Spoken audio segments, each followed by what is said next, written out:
Nandito na ako. Oh, nandyan ka na pala. Sakto ang dating mo, wala nang karga yung tangke ng gasol natin. Pakargan mo naman. Ha? Seryoso ka? Kakarating ko lang, oh. Hindi mo pa nga ako tinatanong kung kamusta ako. Kung pagod ba ako sa biyahe. Tapos yan, agad nagbubungad mo sa akin. Grabe ka.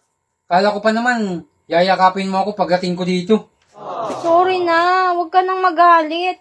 Akala ko kasi hindi ka pagod eh. Hindi kasi halata na pagod ka kasi ang pogi-pogi mo pa rin.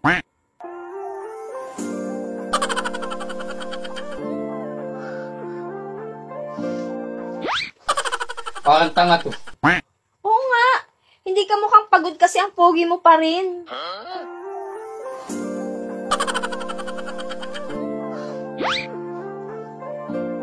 Ewan ko sa'yo. Sige na nga. Asan ba yung tangke? Nandun sa kusina. Sige na. Papakalagaan ko na. Yay! Isipan talaga ng pogi kong asawa.